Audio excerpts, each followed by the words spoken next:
오늘 본문의 말씀, 나오미가 룻에게 기업 물을 자 보아스에게 청혼하라는 그 내용에서 시작하고 있습니다. 룻은 그 말씀에 순종하여 어둠이 짙게 내려앉은 타작마당으로 들어가 보아스에게 청혼하였습니다. 청혼을 받은 보아스가 당시 율법의 절차에 따라 그 일을 다 진행하겠다 약속하는 것으로 마무리되고 있습니다. 먼저 1절의 말씀을 한번 읽어보겠습니다. 1절의 말씀 시작. 룻의 시어머니 나오미가 그에게 이르되 내 딸아 내가 너를 위하여 안식할 곳을 구하여 너를 복되게 하여야 하지 않겠느냐. 아멘. 한마디로 새롭게 남편을 얻었으면 좋겠다 하는 내용입니다. 하루는 시어머니 나오미가 며느리 룻을 불러서 이렇게 말하고 있습니다. 내가 너를 위하여 안식할 곳을 구하여 너를 복되게 하여야 하지 않겠느냐. 여기에서 안식한다 하는 말은 아주 안정된 상태, 아주 평안히 쉴 수 있는 상태, 그것을 가리키는 말입니다. 다른 말로 남편을 만나 결혼하라고 하는 내용의 말인데, 이미 여기에서 나오는 안식이라는 말이 1장 9절에서도 먼저 나오고 있는 것을 보게 됩니다. 1장 9절의 말씀을 한번 읽어보겠습니다. 나오미가 베들레헴으로 올라갈 때 따르고 있는 두 며느리에게 고향으로 백성에게로 돌아가 새 가정을 이루라 권면을 하고 있는 내용입니다. 9절입니다. 시작. 여호와께서 너희에게 허락하사 각기 남편의 집에서 위로를 받게 하시기를 원하노라 하고 그들에게 입맞추며 그들이 소리를 높여 울며 위로를 받는다 하는 이 말이 안식한다 하는 말이 되겠습니다. 그래서 나오미는 자신의 형편을 생각하면 착하고 젊은 며느리를 가까이에 두고 싶었지만은 룻을 생각하여 새롭게 남편을 맞이하는 것이 좋겠다 권면을 하고 있습니다. 그러나 이것은 나오미가 단순히 룻을 결혼시켜 주려고 한 것은 아니었습니다. 새로운 남편을 만나 안식하고 복되게 살아라고 권면하는 내용인만은 아니었습니다. 룻이 보리 이삭을 줍는 과정에 이미 주권적으로 역사하시고 섭리하시는 하나님의 손길을 믿음의 눈으로 볼 수 있었기 때문에 그 믿음의 눈으로 본 내용을 순종하게끔 권면을 하고 있는 내용이 되겠습니다. 그래서 하나님의 인도하심과 섭리가 이루어지도록 자기 자신들을 드리고 있는 룻과 나오미의 모습입니다. 사랑하는 여러분, 우리 가정과 가문에도 믿음의 눈으로 하나님의 섭리하심과 인도하심을 볼 수 있는 성숙한 성도들이 많이 일어나기를 간절히 원합니다. 히브리서 11장 1절 이하의 말씀을 보시면 믿음은 바라는 것들의 실상이요 보이지 않는 것들의 증거이니 선진들이 이로써 믿음으로써 증거를 얻었느니라 라고 말씀을 하고 있습니다. 과거 믿음의 선진들은 믿음의 눈으로 하나님의 인도하심과 섭리를 보았을 때 자기 자신을 드리고 기꺼이 헌신하였습니다. 그 결과 바라고 생각하고 말씀만 들었는데 그것이 현상에서 드러나고 실상이 되는 증거를 많이 얻었던 것처럼 우리 성도들의 가정에 또 교회 안에 믿음의 눈으로 하나님의 섭리와 일하심을 볼 수 있고 기꺼이 헌신할 수 있는 믿음의 일꾼들이 많이 일어나기를 간절히 원합니다. 우리가 그렇게 하면 우리 다음 세대들도 그 믿음을 본받아 더욱더 든든한 믿음의 대를 이어갈 수 있지 않겠습니까? 우리 모두 믿음의 눈으로 하나님의 섭리와 인도하심을 보고 자신을 드릴 수 있는 은혜가 있기를 간절히 원합니다. 그리고 우리 사회와 가정에도 나오미와 룻과 같은 그러한 관계가 되었으면 얼마나 좋겠습니까? 시어머니는 며느리를 좀 더 이해하고 생각하고, 며느리는 시어머니를 좀 더 이해하고 공경하면 더욱더 아름답고 행복한 가정, 복된 사회가 되지 않겠습니까? 우리 가정이, 또 우리 교회가, 또 이 나라, 이 사회가 그런 관계가 되고 주 안에서 복된 가정들을 세워나갈 수 있기를 간절히 원합니다. 계속하여 5절을 한번 읽어보겠습니다. 시어머니가 권면하는 내용을 룻이 어떻게 응답을 하고 있는가? 5절입니다. 시작. 룻이 시어머니에게 이르되 어머니의 말씀대로 내가 다 행하리이다 하니라. 나오미가 룻에게 목욕을 하고 기름을 바르고 예쁘게 옷차림을 해서 오늘 밤에 타작마당으로 내려가서 이렇게 하라, 아주 2절부터 자세하게 주문을 했습니다.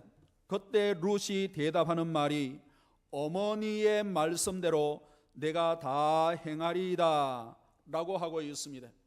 이 말씀은 달리 표현을 하면은 어머니께서 말씀하시는 것은 무엇이든지 다 순종을 하겠습니다, 그런 내용이 되겠습니다. 이것은 룻이 나오미의 권면에 적극적으로 순종하는 모습을 보여주고 있습니다.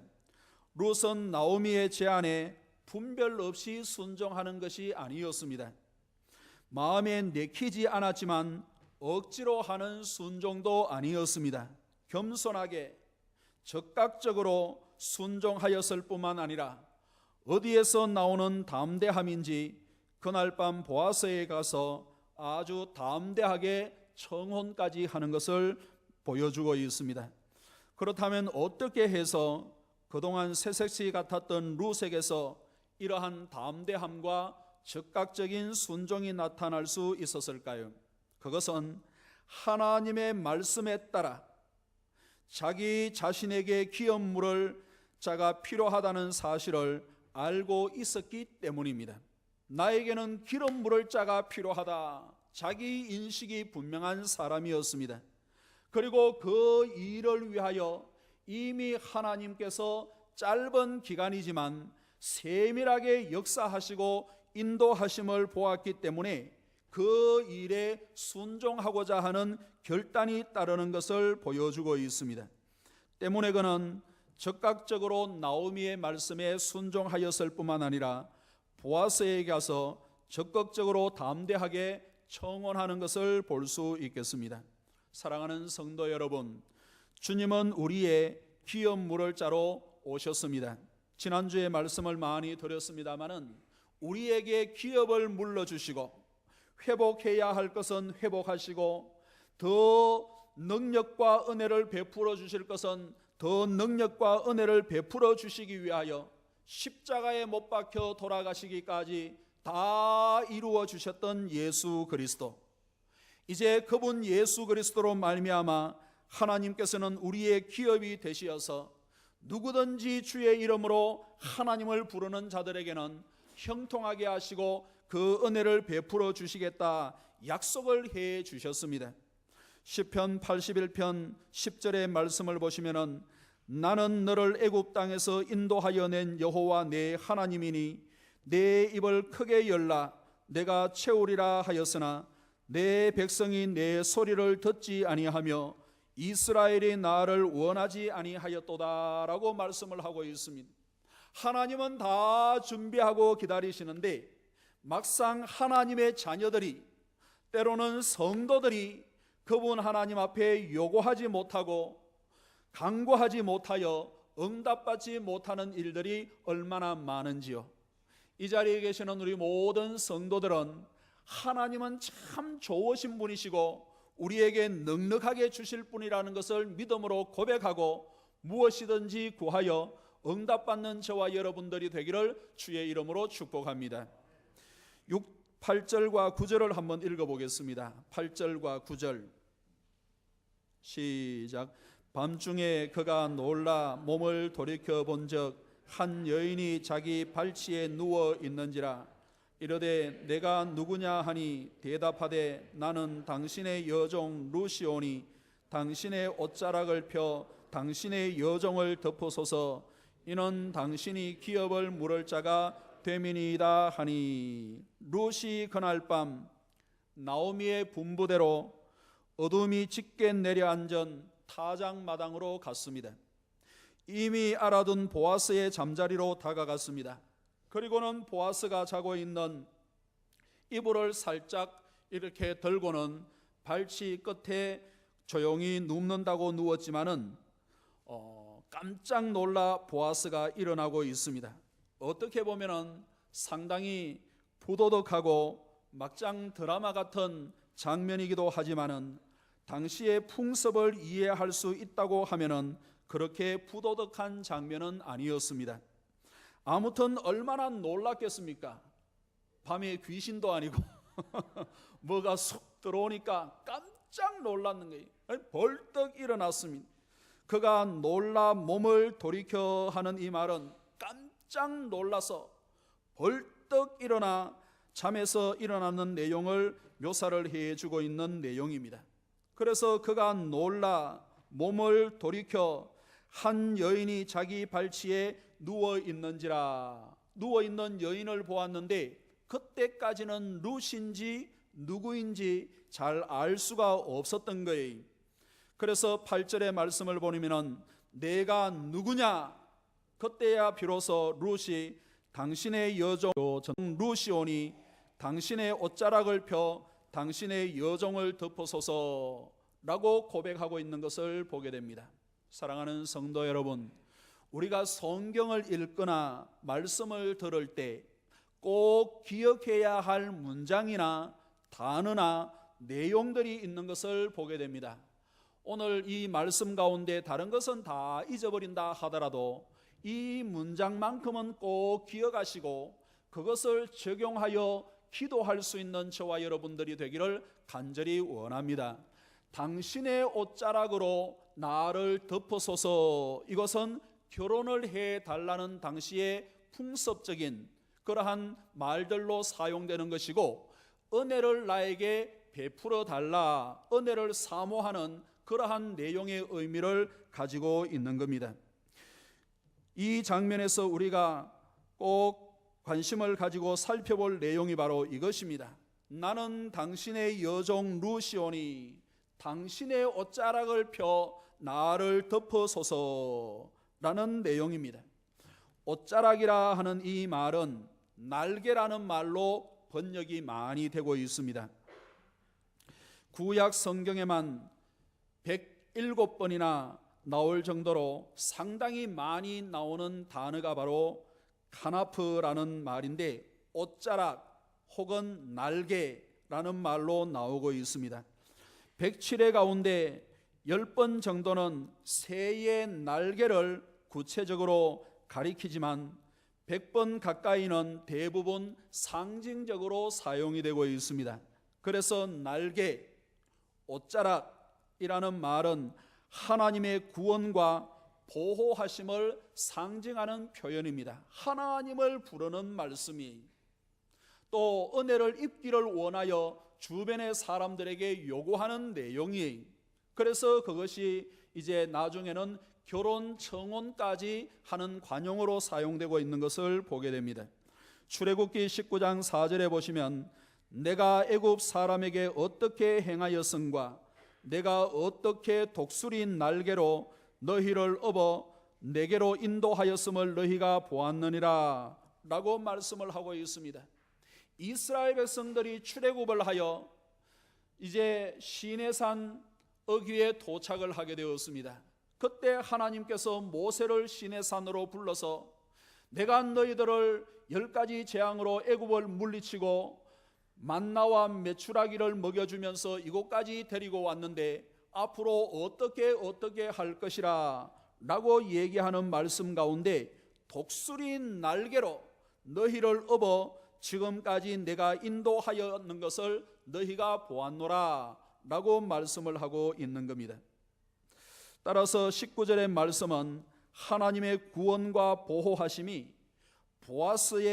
보아스와의 혼인을 통하여 이루어지기를 원하는 룻의 신앙 고백과 같은 내용입니다.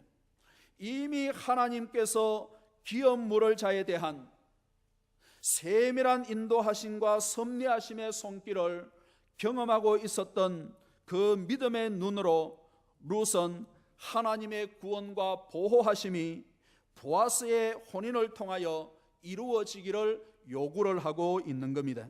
사랑하는 성도 여러분, 하나님은 당신의 날개로 우리를 보호하시기를 간절히 원하시는 줄로 믿습니다. 나를 당신의 옷자락으로 덮어주소서. 하나님은 우리의 기업물을 분이십니다 라고 기도하고 간구할 수 있는 저와 여러분들이 되기를 원하는 거예요. 그때 보아스가 무엇이라고 말하고 있습니까? 11절에 보시면은 내가 내 말대로 다 행하리라 라고 하고 있습니다. 룻이 성경을 배경으로 하는 요구를 하고 있습니다. 우리의 친척이 많지 않은데 당신이야말로 기업을 물을 사람입니다. 현실적인 것을 바르게 인식을 하고 고백을 하는 내용이었습니다. 그리고 더 나아가서 하나님의 은혜를 사모하며 그 은혜가 당신을 통하여 이루어지기를 원합니다 라고 요구하는 이 믿음의 고백, 삼박자가 맞는 룻의 요구라고 하겠습니다. 사랑하는 성도 여러분, 우리가 기도할 때도 룻과 같은 기도가 하나님 앞에 응답되는 기도가 되는 줄로 믿습니다. 그래서 무엇을 기도할 때든지 우리의 생각이나 다른 것을 그렇게 배경으로 하기보다는 오늘과 같은 말씀을 기억을 해 두셨다가 하나님 당신의 그 거룩한 날개 옷자락으로 나를 덮어주시기를 원합니다, 이런 성경을 인용을 하거나 성경적인 배경을 가지고 하나님 앞에 기도하되 현 상황을 바르게 인식하여 하나님 앞에 간절하게 기도할 때 하나님께서 반드시 응답을 해 주시는 줄로 믿습니다. 약속한 것이기 때문에 그렇습니다. 그러한 은혜가 저와 여러분들에게 함께 하기를 간절히 원합니다. 이제 이 보아스가 그 말을 들었을 때 그렇게 앞장서 나서고 있는데 사실 당신의 옷자락을 펴 당신의 여종을 덮기를 원합니다 하는 이 말은 보아스가 며칠 전에 룻에게 먼저 했던 말이 이제는 룻이 보아스에게 그 말이 이루어지도록 인용을 하면서 청혼을 하는 것을 볼 수가 있습니다. 한 장을 넘겨 2장 12절을 한번 읽어보겠습니다. 2장 12절 두 가지 내용이 나오는데 시작. 여호와께서 내가 행한 일에 보답하시기를 원하며 이스라엘의 하나님 여호와께서 그의 날개 아래에 보호를 받으러 온 내게 온전한 상 주시기를 원하노라 하는지라.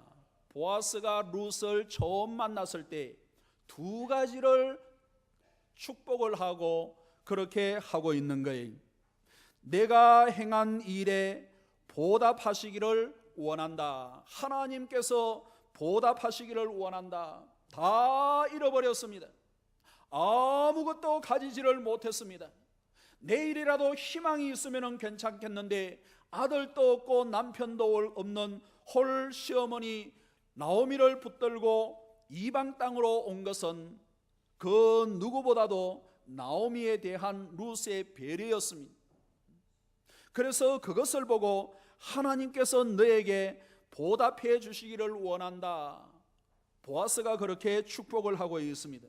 연이어 한 가지 더 말하고 있는 것은 이스라엘의 하나님 여호와께서 그의 날개 아래 보호를 받으러 온 내게 온전한 상 주기를 원하노라. 어머니가 가는 곳에 나도 가고 어머니의 백성이 내 백성이 되고 어머니의 하나님이 나의 하나님이 될 것이라 라는 믿음의 고백을 가지고 이방 나라에 아무런 배경도 없는 곳에 와서 그렇게 하나님만 바라보고 믿고 살고 있는 그에게 하나님께서 날개에 옷자락을 펴 그녀를 덮어주시기를 원한다고 축복을 하고 있는 내용이 일찍이 보아스가 룻에게 한 말인데, 그것을 인용하여 당신을 통하여 그렇게 되기를 원합니다 고백하고 있는 것을 보게 됩니다.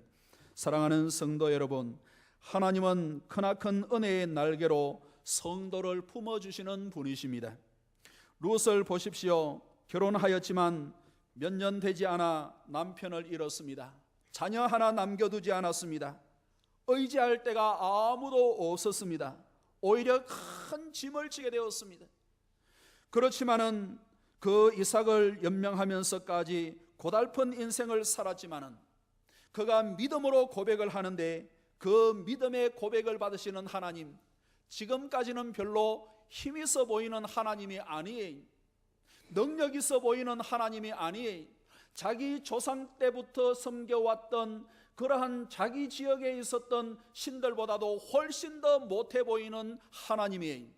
그럼에도 불구하고 그 하나님을 믿고 고백을 하여 당신의 옷자락을 펴 나를 덮어 주옵소서라고 간청하며 하나님 앞에 매달리게 되는데, 하나님께서 그녀에게 모든 필요한 은혜를 다 허락하시고 보아스를 기업 물을 자로 세워주시는 것을 보게 됩니다. 다윗의 할머니가 되게 하시고 예수 그리스도의 조상이 되게 하시는 것을 보게 됩니다. 우리 모두 주님의 은혜를 사모할 수 있는 저와 여러분들이 되기를 주의 이름으로 축원합니다. 사모하는 자에게 하나님께서는 주시는 거예요. 우리가 드라마를 보거나 무엇을 볼 때도 일가를 이루고 큰 회사, 기업체를 이루었을 때도 마찬가지예요. 이렇게 정신없이 그냥 이렇게 빈둥빈둥 노는 아들, 딸에게 그 기업체를 물려주기보다는 열심히 일하고 무엇인가 성취하기 위하여 노력하는 어떤 사람에게 그 기업체를 물려주고자 하는 모습들을 많이 볼 수가 있지 않습니까? 하나님께서는 사모하는 자들에게 은혜 베풀어 주시기를 원하시는 거예요. 우리가 주의 은혜를 사모하여 그 은혜가 우리를 덮고 우리를 인도해 주심을 증거할 수 있는 저와 여러분들이 되기를 간절히 원합니다. 10절을 한번 읽어보겠습니다. 본문으로 돌아와 10절 시작. 그가 이르되 내 딸아 여호와께서 내게 복 주시기를 원하노라. 내가 가난하건 부하건 젊은 자를 따르지 아니하였으니 내가 베푼 인애가 처음보다 나중이 더하도다. 내가 가난하건 부하건 젊은 자를 따르지 아니하였으니 나중에 베푼 인애가 처음보다 더하다 라고 보아스가 말하고 있습니다. 이 말씀의 의미가 무엇일까요? 내가 베푼 인애가 처음보다 나중이 더하다. 룻이 무슨 인애를 베풀었습니까? 그리고 처음보다 나중이 낫다는 말이 무엇일까요? 보아스가 룻에게 말하고 있는 처음 인애는 이것입니다. 남편도 없고 아무것도 가지지 않은 상태에서 전혀 소망이 없어 보이는 나오미를 섬기기 위하여 나오미를 따라 이방 땅까지 올라오게 된 것, 이것이 바로 첫 번 인애, 룻이 나오미에게 베푼 첫 번째 인애였습니다. 그리고 두 번째 인애는 이것입니다. 아직 젊은 룻이지만 보아스와 같은 아주 나이 많은 사람에게 청혼한 것, 이것이 두 번째 베푼 그녀의 인애였어요. 당시 룻의 나이는 성경학자들이 20대 초반으로 보고 있지만은 보아스는 이미 60대 이상이 된 것으로 보고 있습니다. 10절에 보아스가 무엇이라고 룻을 부르고 있습니까? 그가 이르되 내 딸아 라고 부르고 있습니다. 내 딸이라 하는 이 말은 룻기서에 상당히 자주 나오는 말인데 3장 1절에 보면은 이제 시어머니 나오미가 며느리 룻을 부를 때에도 내 딸아 라고 말하고 있습니다. 3장 1절에도 보니까 룻의 시어머니 나오미가 그에게 이르되 내 딸아. 그래서 여기에서 내 딸이라 하는 것은 젊은 자기 딸뿐만 아니라 젊은 여인에게 사용하는 호칭이 되겠습니다. 그래서 보아스는 나오미와 비슷한 연배였을 것이고 룻과는 상당히 나이 차이가 있는 것으로 보게 됩니다. 때문에 룻이 자신에게 청혼한 것을 보고 자기에게 아주 큰 인애를 베푼 것이라 감사하고 있는 것을 보게 됩니다. 룻은 보아스가 기업 물을 사람이기는 하지만 어느 정도 유력한 사람인지 잘 알고 있지를 못하는 거예요. 나이도 많은 사람이었습니다. 요즘은 나이 많은 사람, 이렇게 돈이 많은 사람을 골라서 이렇게 팔자를 고치려고 하는 사람들도 종종 있습니다만은 그런 내용이 아니잖아요. 그리고 기업을 물으겠다고 할지 안 할지 아직 확실하게 알 수도 없는 거예요. 그러나 룻은 이미 하나님께서 세밀하게 인도하시는 그 인도하심의 손길을 따라 그렇게 믿음의 고백으로 룻 보아스에게 또 나오미에게 나아가고 있는 것을 보게 됩니다. 룻은 자신이 원하는 결혼이 아니라 하나님의 인도하심에 순종하고자 하는 결혼을 하고자 하는 겁니다. 상대편의 환경과 여건과 조건을 보고 청혼한 것이 아니라 말씀에 순종하여 죽은 남편의 기업과 땅을 회복시키고 보존하고자 그렇게 그 당시의 풍습대로 말씀대로 청혼을 하고 있는 겁니다. 때문에 보아스는 룻의 그 믿음과 희생을 보고 처음 베푼 인애보다 나중 나에게 베푼 인애가 훨씬 더 낫다, 크다, 그렇게 칭찬을 하고 있습니다. 사랑하는 성도 여러분, 우리의 신앙과 삶도 처음보다 나중이 더 나은 저와 여러분들이 되기를 간절히 원합니다. 사람들 중에는 처음에는 좋은데 나중에 이렇게 점점 더 이렇게 어려워지는 사람들이 있어요. 하지만 어렵고 힘든데 나중에 점점 이렇게 승하는 사람들이 있습니다. 어떤 사람이 좋겠습니까? 오후에 사무엘상을 강의를 하고 있는데 이 사무엘상은 내용을 크게 두 묶음으로 나누어 볼 수가 있습니다. 1장부터 7장까지는 사무엘의 등장과 그의 주된 사역에 대하여 기록을 하고 있습니다. 그리고 8장부터 마지막 31장까지는 다윗이 등장하여 하나님의 나라와 통치와 성전을 세워가는 그 사역들을 기록을 쭉 해주고 있습니다. 그런데 중요한 것은 사무엘이 등장하기 전에 먼저 엘리가 등장을 하고 엘리에 대한 기록이 나오고 있는 것을 보게 됩니다. 그리고 다윗이 등장하기 전에 먼저 사울에 대한 기록이 나오고 사울에 대한 이것저것 내용을 기록하고 있는 것을 보게 됩니다. 따라서 사무엘상에 등장하는 주요 인물들은 네 사람이라고 하겠습니다. 엘리 제사장, 또 사무엘, 사울, 그리고 마지막 다윗. 그런데 이 네 사람에 대한 내용은 X 구조를 가지고 있습니다. 두 사람은 갈수록 점점 더 나중에 형편이 내리막을 달리는 사람들이고, 두 사람은 날이 가면 갈수록 더 올라가고 성하고 더 잘되는 두 사람의 내용을 기록을 해주고 있습니다. 엘리와 사울은 날이 갈수록 이렇게 내려가는 사람이었어요. 그러나 다윗과 사무엘은 날이 갈수록 이렇게 성하고 잘 되는 사람이었습니다. 이 자리에 계시는 우리 모든 성도들은 이 사무엘처럼 다윗처럼 나중에 더 복되고 아름다운 성도들이 다 되어지기를 간절히 원합니다.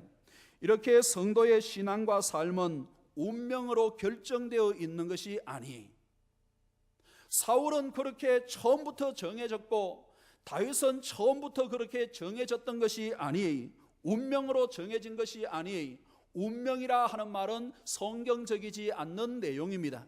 하지만 제가 소개를 드리기 위하여 운명이라는 말을 쓰는데 저는 좀처럼 운명이라는 말을 쓰지를 않습니다. 사람은요, 운명으로 정해져 있는 것이 아니, 결정되어져 있는 것이 아니, 하나님의 세밀한 섭리와 인도와 간섭이 있는 것이 바로 사람들의 삶입니다. 그래서 하나님의 인도와 섭리와 간섭에 순종하는 사람은 날이 갈수록 잘 될 수 있을 뿐만 아니라, 하나님의 말씀에 순종하지 않는 사람은 날이 갈수록 안 되는 것을 보게 됩니다. 예수 믿는 사람이든 안 믿는 사람이든 마찬가지예요. 예수를 믿지 아니하더라도 성경의 가치관을 알 수가 있습니다. 일반적인 의를 이루고 질서에 대하여 또 하나님에 대한 말씀으로 일반적인 내용들이 다 있지 않습니까? 내 부모를 공경하라, 또 살인하지 말라, 간음하지 말라, 이런 내용들 누구나 다 알고 있고 또 어느 종교든지 다 있는 내용인데, 성경의 가치관에 일치하여 순종하는 사람은 잘 되게끔 되어 있습니다. 예수를 믿든 믿지 않든, 안 믿으면 끝은 절망이겠지만, 저는 우리 모든 성도들이 순종의 사람이 되어 점점 더 잘 되는 은혜가 있기를 주의 이름으로 축복합니다. 12절을 한번 읽어보겠습니다. 마지막 12절 시작.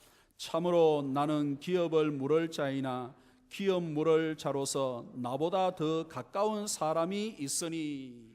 우리는 이게 별것 아닌 것 같은데 상당한 위기감을 몰고 오는 말씀이, 지금까지 있었던 모든 내용이 물거품처럼 사라질 수 있는 내용이 바로 기업 물을 더 가까운 사람이 있다는 내용이, 이 사람이 등장하여 어떻게 하느냐에 따라 지금까지의 모든 내용은 물거품이 될 수 있는 상당한 위기를 가지고 오는 내용이에요.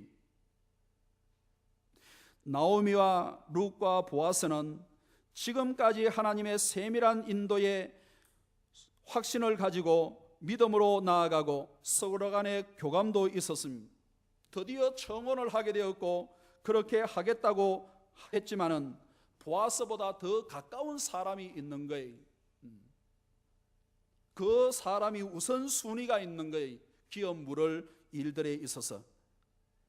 그래서 그 사람이 어떻게 나오느냐에 따라 지금까지의 모든 것이 달라질 수 있는 위기를 불러오는 것이 바로 나보다 더 가까운 사람이 있으니 라는 표현이 되겠습니다. 이때 보아스가 어떻게 해야 되겠습니까? 보아스의 입장에서만 잠시 한번 살펴보기를 원합니다. 더 가까운 친척이 등장한다는 것, 룻을 빼앗길 위험에 직면하는 것 아니겠습니까? 보아스가 어떻게 해야 되겠습니까? 사람들 중에는 이런 경우에 처하면 잔머리를 의지해 편법을 쓰는 경우들이 종종 있습니다.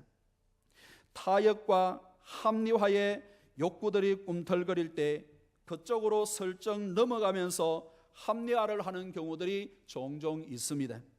더 적극적으로 자신의 욕망을 채우기 위하여 수단 방법을 가리지 않는 그런 경우들을 우리는 종종 만나볼 수 있습니다. 그러나 성도 여러분, 성도는 하나님께서 기뻐하시는 방법을 찾아 그 방법대로 순종해야 하는 줄로 믿습니다. 목적이 거룩하다고 하면은 그 과정까지도 거룩해야 하는 거예요.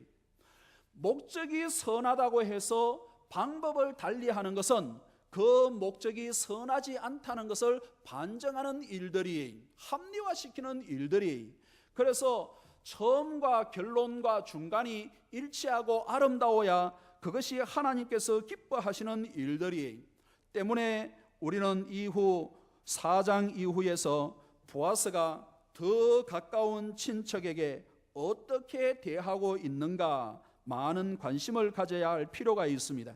4장에서 그것을 우리에게 보여주고 있습니다. 말씀을 맺습니다.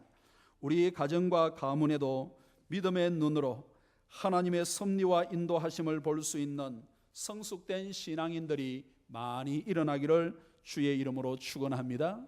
믿음의 눈으로 하나님의 섭리와 인도하심을 볼 수 있어야 룻처럼 순종할 수가 있고 담대하게 행할 수 있지 않겠습니까? 룻이 당신의 옷자락을 펴 당신의 여종에게 덮어서서라고 하였던 것처럼 항상 주님의 은혜와 자비와 헤세드를 사모할 수 있는 저와 여러분들이 되기를 원하는 거예요. 하나님을 가까이 하면 하나님께서 그에게 은혜 베풀어 주시고, 은혜를 사모하는 자들에게 하나님께서는 반드시 그 사모하는 은혜를 베풀어 주시는 거예요. 그리고 내가 베푼 은혜가 처음보다 나중이 더하도다라는 말씀처럼 사무엘처럼 다윗처럼 또 룻과 보아스처럼 나중이 더 나은 신앙과 삶이 되기를 주의 이름으로 축복합니다. 기도하겠습니다. 하나님 아버지 감사합니다. 주의 은혜의 날개로 우리를 덮어주시고 인도하여 주시어서 주님의 말씀대로 행하게 하시고 더 나은 신앙과 삶으로 영광 돌릴 수 있는 우리의 신앙과 삶이 되게 하나님 역사하여 주옵소서. 이 땅의 모든 가정들이 회복되게 하시고 아버지 하나님 참으로 나오미와 룻과 같은 가정들이 다 되게 하나님 역사하시고 이 시간에 기도하는 제목들마다 주의 은혜가 충만한 우리 교회와 성도들이 다 되게 역사하여 주옵소서. 감사하옵고 예수님의 이름으로 기도하옵나이다. 아멘. 찬송가 200